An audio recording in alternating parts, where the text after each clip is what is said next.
The industry that you're in is built around compliance and certainty, and there's real consequences to getting things wrong. How do you give your teams permission, or how do you empower them or expect them to experiment in that environment? I say, okay, here's your budget, go forth and test, and then let's talk in 3 months and see how it's standing out there. You want to watch those closely, though, because you got to make sure that they're actually producing return on investment. But people get super passionate about things like that. If you can tap into what people are really passionate about, then that's where you start to see those gains. Welcome to Morrissey Goodale's Word on the Street podcast, where it's all things AE.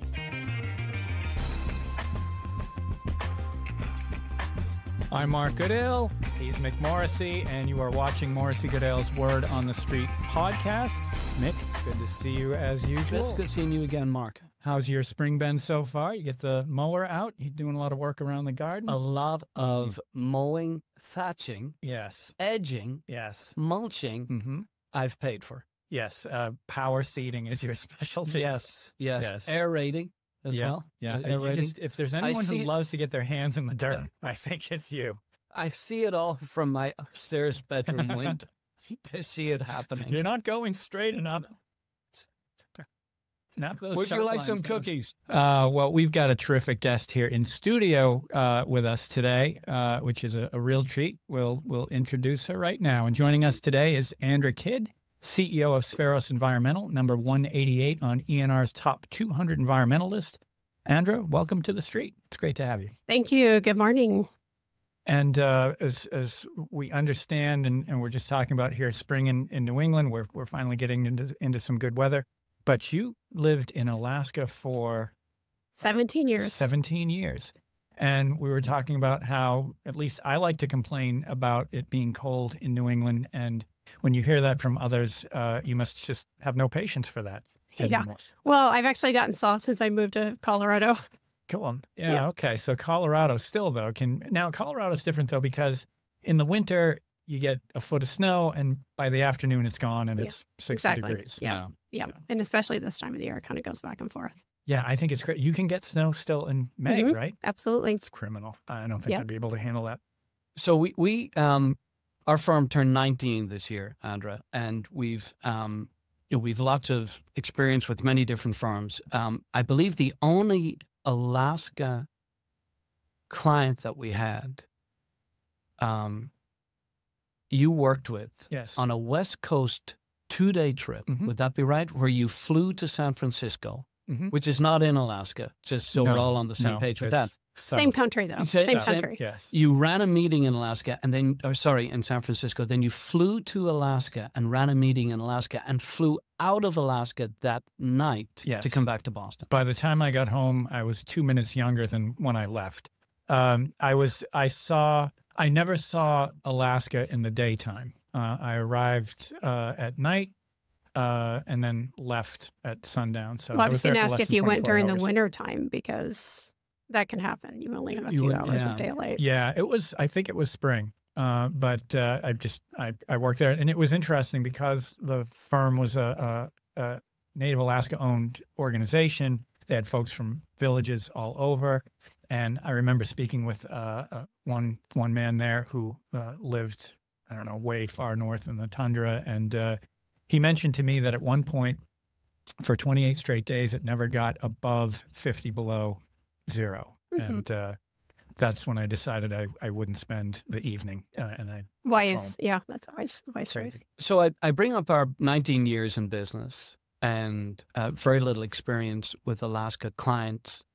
To put some context on maybe how you're a little different in this industry, because I don't think we have worked with, nor have we engaged with in our M&A work, buy side or sell side, with a CEO who has so much career experience in Alaska. And I'd be interested in hearing from you, what you learned in those 17 years that maybe helps you in what you're doing now. Sure. Yeah. I think it's a really good point. Is I actually started my career, technically started my career in Michigan. I spent about a year there teaching environmental education classes. And then I moved up to Alaska in the late 90s, and I started working for mining and oil and gas clients, hydro clients, that kind of thing, and spent, a good 17 years up there just working for all kinds of different clients. And, it's a very interesting environment up there. At least when I was up there in the late 90s and early 2000s, everything was going strong in the mining and oil and gas sectors, and there were tons of environmental jobs to be had up there at the time. So it was a great place to start my career and get all kinds of different experiences with clients, with field projects, with all kinds of different services and that kind of thing. So really good base, I think, to have to actually move into growing my career in this AEC space. It's got to be a different type of market, though, right? I mean, it in terms of we do our 50 state rankings, so the Alaska regional market is very different. You probably have to hustle quite a bit to get work, or no? I think at the time it was like the work was just flush. There were lots of projects coming in, lots of need at that time for environmental services for projects. And I think it's changed a little bit, in the 2014 through 2015, it sort of changed just a little bit with the drop in oil and gas and mining markets, but it's actually coming back too. So it's an interesting place to start your career because it's one of those things where, I would get dropped off in the middle of the field on a project where I was going to be out there all day collecting samples, collecting data, and you don't know what's going to happen. You don't know if you're going to, see bears or lynx or, if the helicopter is going to, have a mechanical, and then you don't know if your equipment's going to work. And so you kind of have to just be entrepreneurial about it, innovative about it in terms of being flexible and kind of rolling with the punches and making things work when sometimes they don't work. So did you learn lessons about resiliency? Absolutely. Yeah. And it's one of those things where, you can do all the planning that you try to on these types of projects because you're doing client work and you're on a schedule and you're trying to make sure that you're collecting all the data. But if, something goes wrong, you kind of have to just put it together and you have to figure it out and you kind of have to, think through the process of how to still get the job done. We got stuck in light traffic this morning. Yeah, that was difficult. A hardship. Yeah, same process. I had to go take what's called a detour. Yeah, and I did that. Yeah. So same process. You had a meltdown at the sign of adversity. So Andra, thanks for being an avid reader of our Word on the Street, and I know you had an article that you read about the power of accountability. What grabbed you from that article? Yeah, I just I really love that article because if you haven't had a chance to read the article, it's really a nice juxtaposition between a leadership style that is very much about establishing an internal locus of control versus just being at the whim of market conditions or at the whim of whatever happens on your projects or with your client set and what have you. And it's I think it's something that every leader should adopt, every leadership team should adopt as well, is this idea that you can definitely influence where your business is going. And, it's interesting in that article, there's an example of different, situations that happen with clients or with the market or, with delivery teams and that kind of thing. And the person that was in charge of firm A really had this strong internal locus of control and really just jumped in and, tried to figure out the problem and kind of position for recovery and actually ended up making the company stronger because of that approach. Whereas in the other situation, you had somebody who was leading the company that was more of the mindset that, it's just whatever happens. You can't control it. You can't prepare for it. So you just kind of have to go with the flow. And I think it's very much the difference between successful companies and companies that are at the whim of whatever happens to them. Yeah. You said, when you go with the flow, you go with the flow. Yeah. The flow you get takes what you prepare for. Exactly. And I do think that people are in control of a lot more than they give themselves credit for. And it just takes a little bit of thinking through and being honest with yourself and saying, well, where can I really have an impact? Where can I impact the outcome?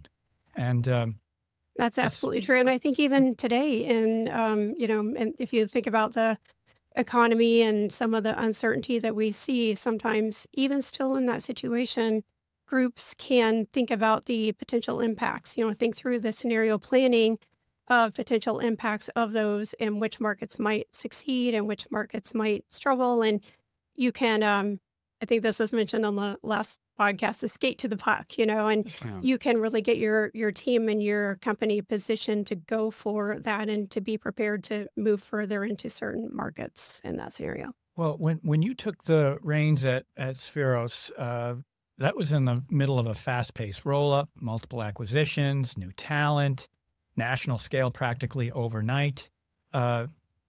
You could have made a lot of excuses as to why that might go sideways, and you kind of have to own it. So what do you think is harder, building the plane in mid-flight or convincing people to board it?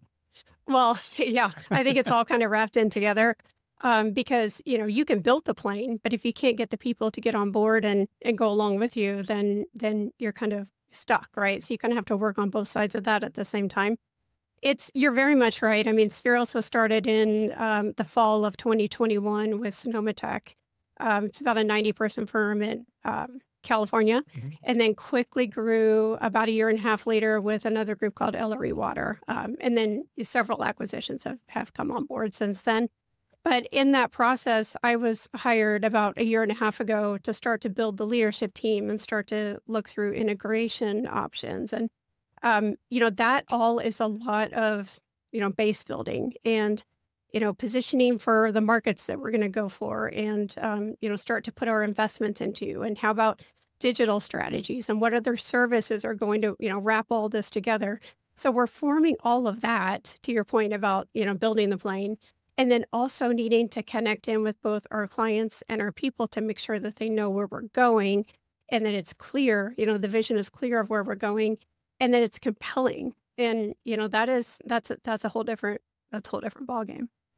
So that that side of it is really just a lot of connections. I've actually literally been calling some of our clients and having conversations with them about what's important. Why do they pick Spheros over other companies? And that's been very eye opening in terms of the technical side of the house and the client relationships and that kind of thing.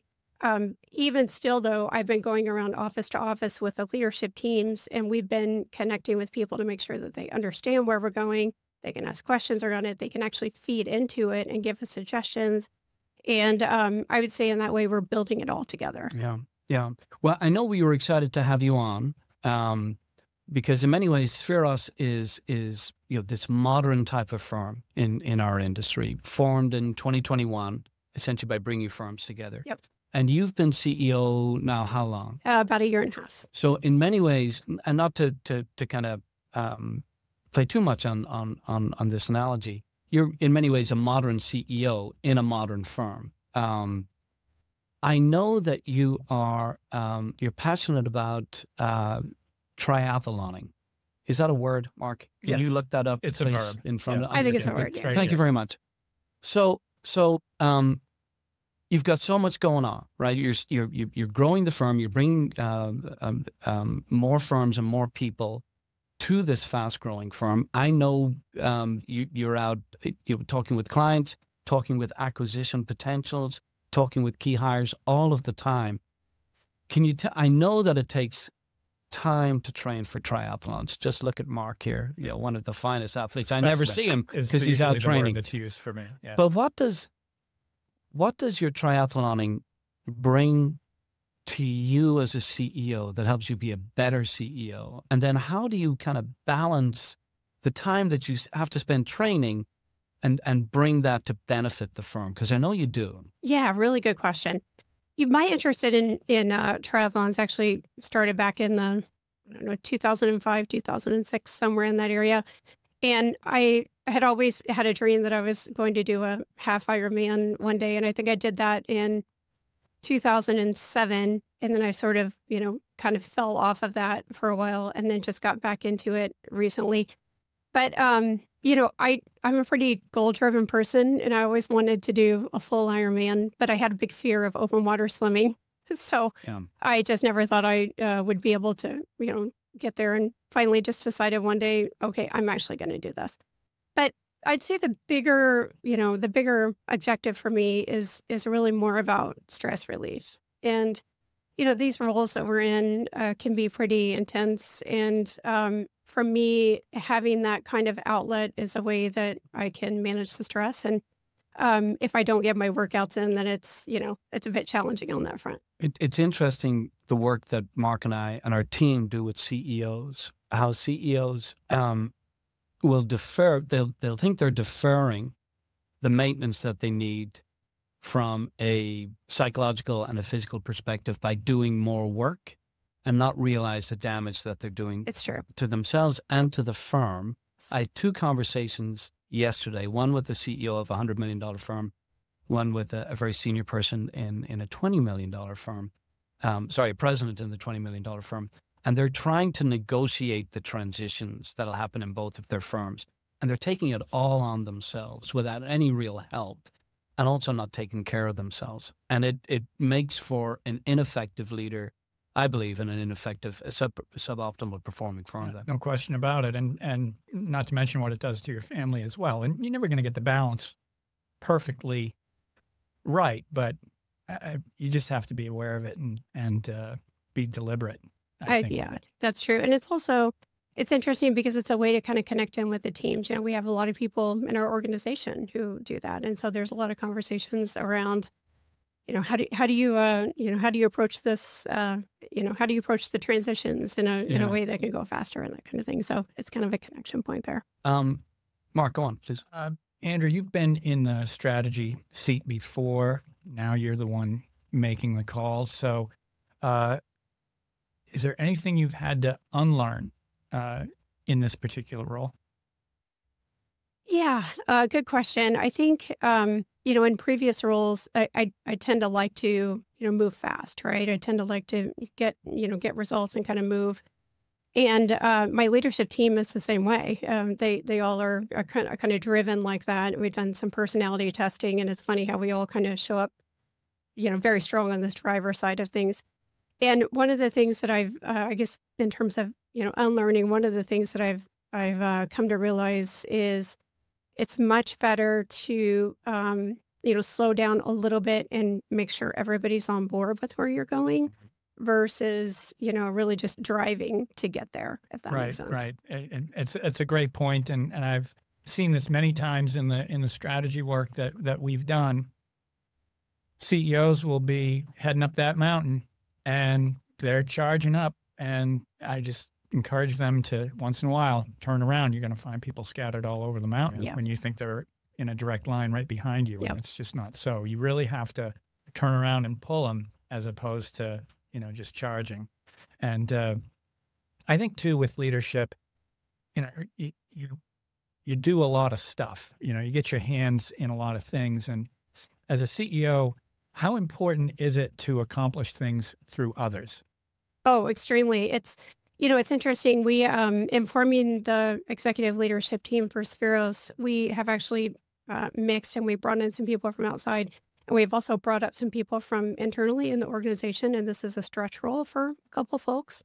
And we've had that conversation with them, in fact, a few times that, when they themselves are building their team too, is, in these leadership roles, it's much more about the people that you actually surround yourself with. So, when you were the person working with the clients or you were the person working on the projects, I mean, you could go and you could deliver everything and, you could really push that way. But when you're in these leadership roles, 50% or more of your success and the success of your team and the firm are going to be related to who you actually put in the roles, because you can't do everything yourself. You've got to have a team that you actually rely on and are bringing it along with you. There's no shortage of environmental consulting firms. Your Spheros is on the E&R listing of top environmental firms. You're number 188. Next year, you'll be number 100, given the way you're growing. It's just a fantastic story. But what makes you different? What makes Spheros different? What did you and your partners see in the marketplace? Either a problem to be solved that others weren't solving or weren't solving that you thought you could do better, or what other what's the opportunity, or what's, what makes you all special or different? Yeah, good question. So, I think when forming the vision for Spheros, the idea was to create a company that was very science forward and environmentally focused. You can find a lot of groups out there that are engineering focused and have sort of a wraparound environmental group that helps with permitting and things like that. We wanted to kind of flip that on its side and actually create just a focused environmental science and science forward type company. So, we're being very meticulous about creating that vision and sticking with that vision as we go forward. And when we look at things like acquisitions or growth areas, we are always running it through that filter of the vision to make sure that it's actually taking us down that road. So does the science forward approach inform your recruiting? It does, yeah. And your acquisitions? Yep. So on that note, so when I was doing quite a bit of work with environmental science firms, I found that there were many of them headquartered close to the universities that the founders were either teaching or were currently doing some teaching at, but also, that's where they graduated from. So you can look at Gainesville for the University of Florida. And are you finding that the acquisitions that you're looking at, if they're science forward, they're close to universities? Yeah, that they've ties absolutely. with universities? That's a really good point. Yeah, and with Sonoma Tech, for example, being in the Northern California area, they have a SoCal, group as well. But Yeah. And then certainly with Ellery Water being right there in Denver, there's a nice hub for university recruits coming from the Denver area there. Some of the acquisitions we've made since then, like EcoAnalyst, is right there in Moscow, Idaho, where it's a Yeah. university town. So I think that's a pretty astute observation. Congratulations. Oh, thank you. First one.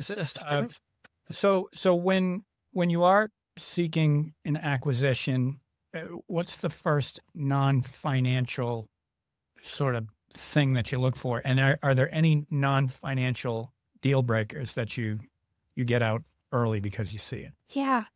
So one of the things that we're assessing from the very beginning stages of talking with acquisition potentials is the culture. And you can pick that up in a number of ways. You can be in conversations with them and listen to how they talk about their clients. Are they transactional with their clients, or are they strategic? And are they working up into the strategic levels of the organizations? Or is it like, the client could just pick anybody for it and they just happen to pick the lowest cost provider? Same thing with the staff. We're constantly listening to cues for how they treat their staff. Are they invested in their next generation leaders? Or is there a big chasm between the leadership and the staff? And, it's important for us to have that next generation leader set involved.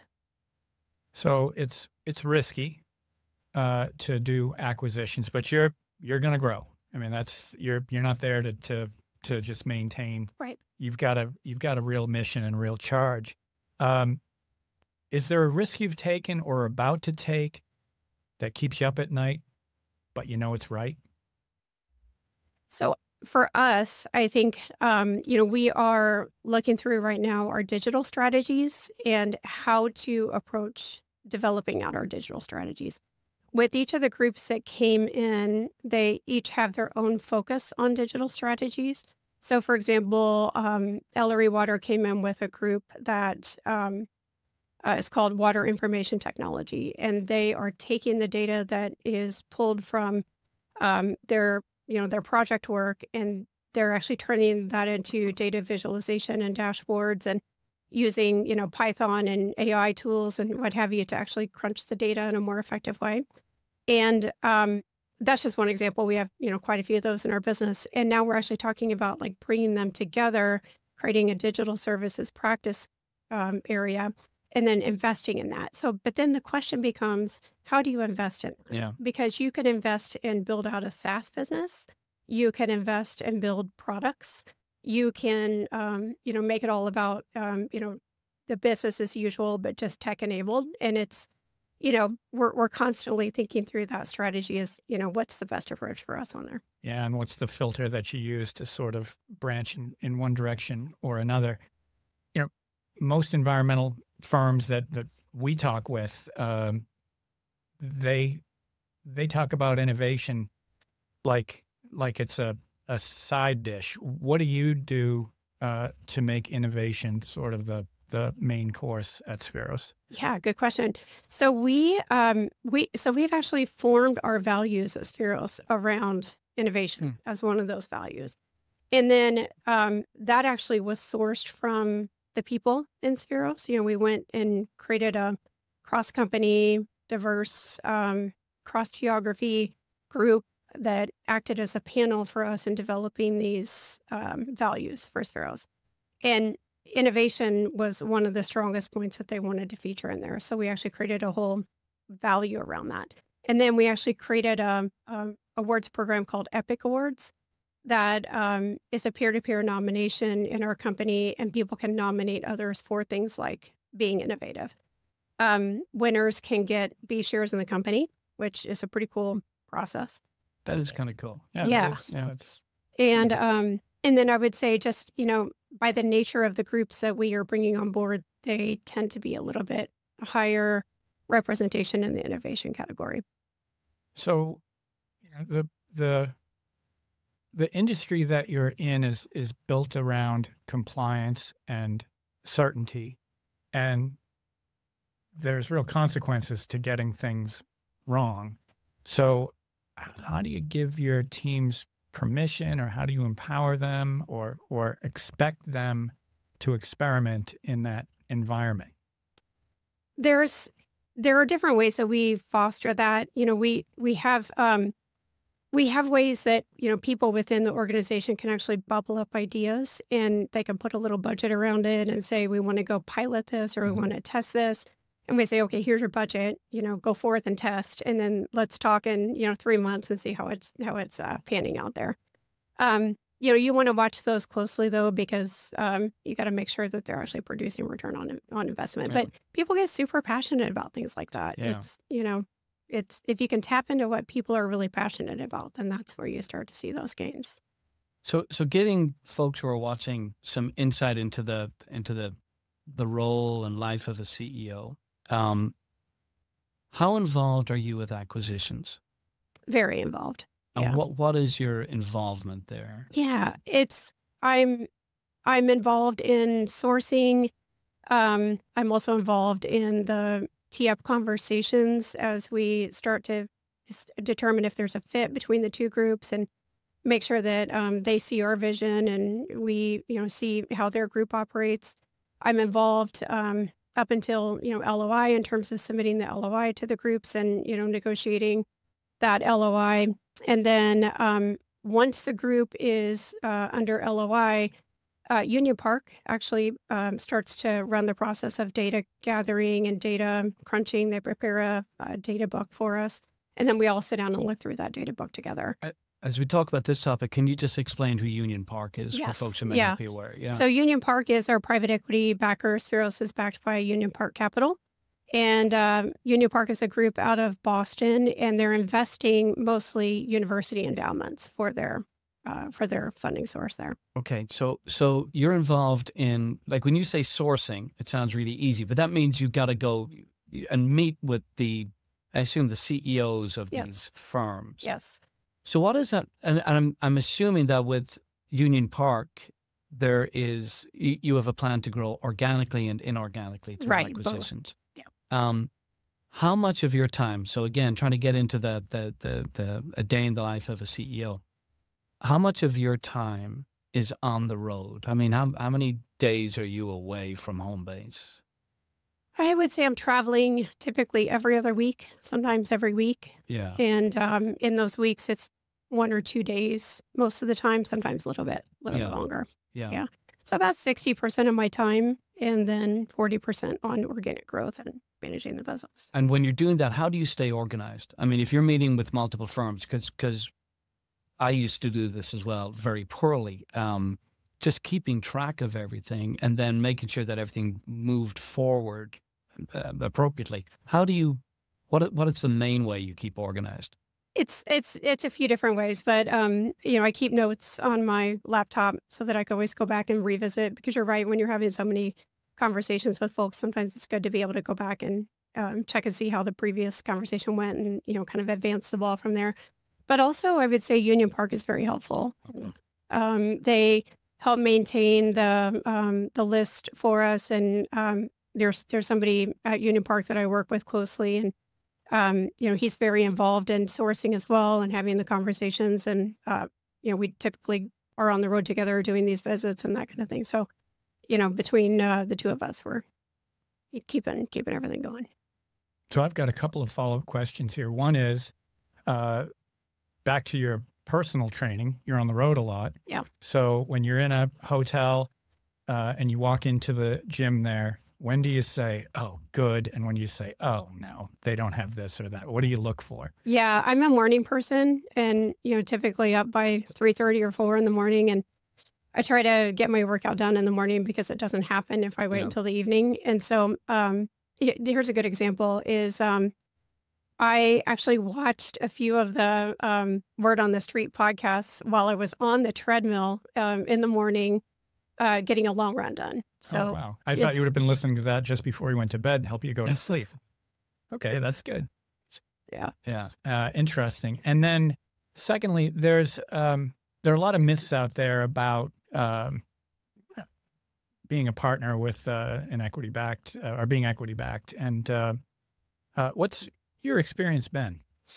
My experience with Union Park's been fantastic. I feel like they are helpful on a number of fronts, on the M&A front, on the strategy front.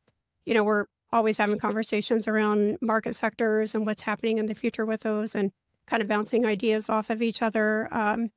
Even on the HR front, they have somebody on board that helps with executive recruiting, and I can tap into that. And so they've been very helpful on that front. And I also think it's a little bit different because they are investing university endowment funds. Yeah. And so it's a longer term play.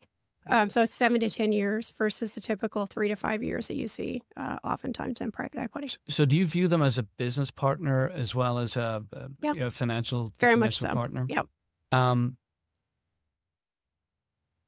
As a science-forward firm, how do you look at the market now? What opportunities are you seeing in the market? Yeah, for us, it's we're taking a look at across all of the markets that we're currently playing in, and then we have actually done an analysis on each of those market sectors to say, in the current administration environment, do we anticipate those to go up or stay even or go down? And what are the scenarios around each of those? And so, for us, it's really around strategic services like fire and smoke consulting or greenhouse gas consulting, or sometimes, showing up for our clients in water court and that kind of thing. So we kind of match up those needs against what's happening in each of those market sectors. And then we're starting to put investments in the ones that we anticipate are going to take off in the coming years. Is your aperture national? I mean, does it include Alaska and Hawaii as well? Is it 48 contiguous, and is it all the 50 states? It's all 50 states, but it's not international. We do some projects on an international scale, but there's enough opportunity in the U.S. for us that we don't anticipate going international, at least in the next few years. At some point in Spheros' lifetime, probably, but next few years. And the scale of your business now is either in revenues or employees. What's the best way to describe it? Yeah, so we're about 50 million in net revenues. Yeah. Yep. And employees were about 260. So it's remarkable when you think it was 2021, right? That this all started. I mean, that's a remarkable growth path. You're in a very competitive business. It's a mature business. The competition is typically around expertise in a client type and price. And when you look at the entire industry and you take it in and view it from on high, is there anything that you see that is broken, but no one's fixing it because that's the way it's always been done? And do you see that as an opportunity? My thoughts on that are going to be around things like value pricing. And I think we're in an industry that's used to pricing things out with mostly time and materials. Here are the hours, here's the rate sheet. I think there's a huge opportunity for us as we go forward here to think about what is the actual value associated with the project and how do we price it according to the value to the client on that front. So I think that's an opportunity. And so when you look at leadership and organizational development, and to get people to be able to compete at that level, to be able to take advantage of opportunities, what does it actually take to get your folks to stay and grow with you, as opposed to just becoming one of those competitors? The folks that work at Spheros tend to be very much aligned with this idea that we're going to be a science-forward company.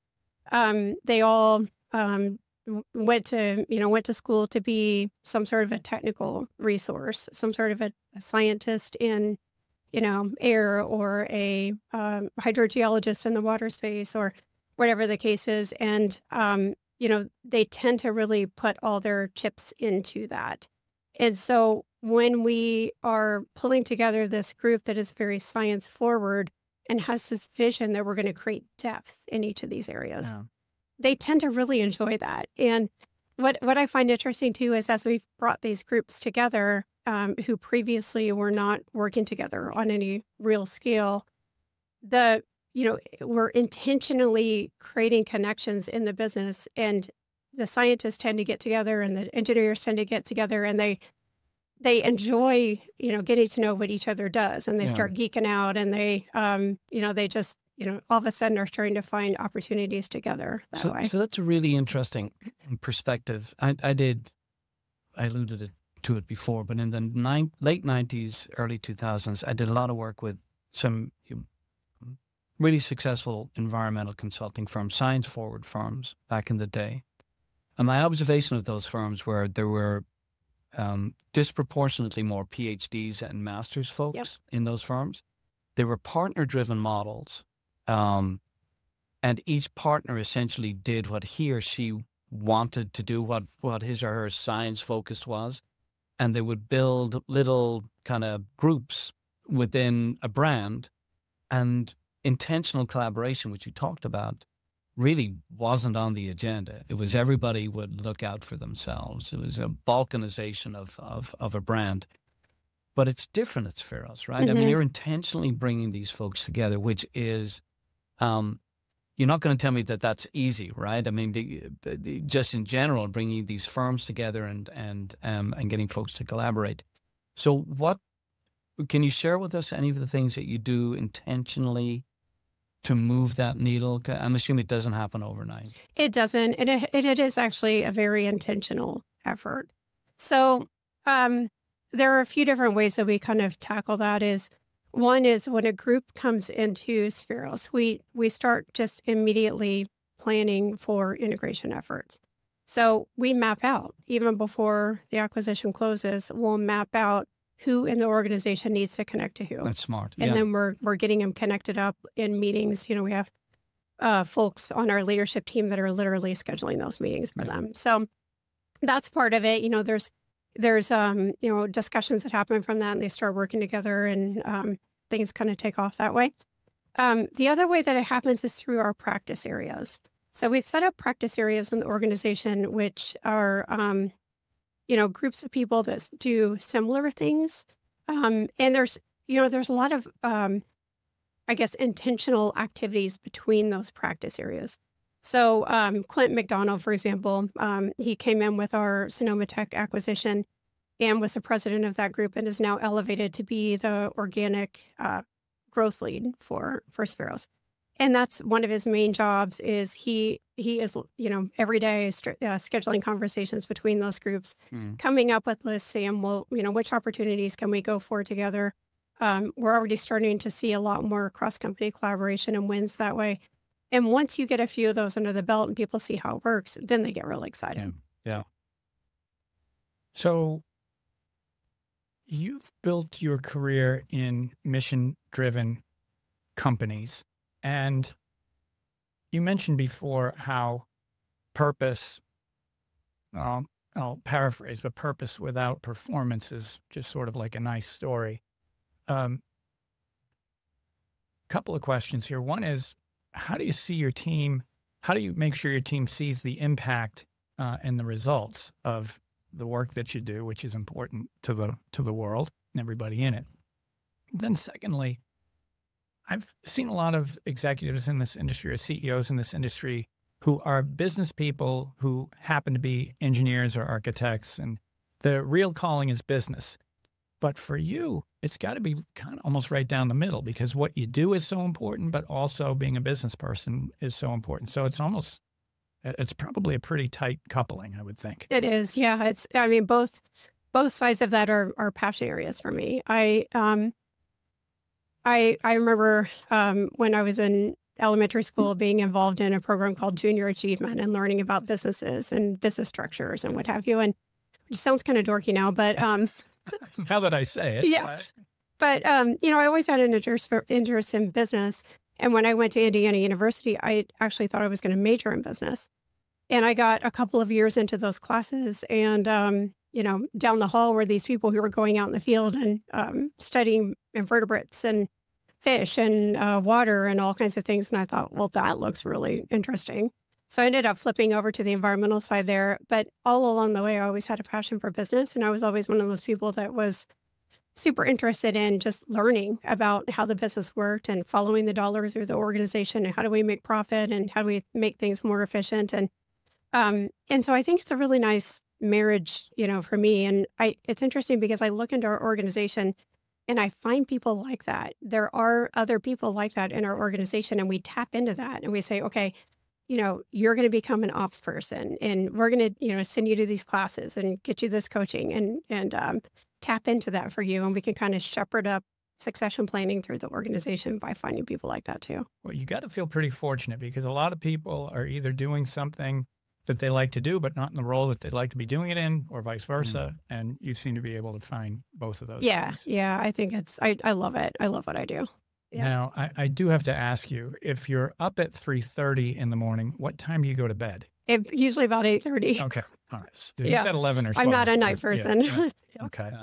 Well, it's now time for what everybody is always waiting for, and that is Word to the Wise, where we ask our guests for some wise words. So, Andra, if someone walked into your office tomorrow at 3:30 a.m., let's say, and said, I want to build something bold in this industry, something that actually moves the needle, what's the one piece of advice you'd give them before they light the fuse?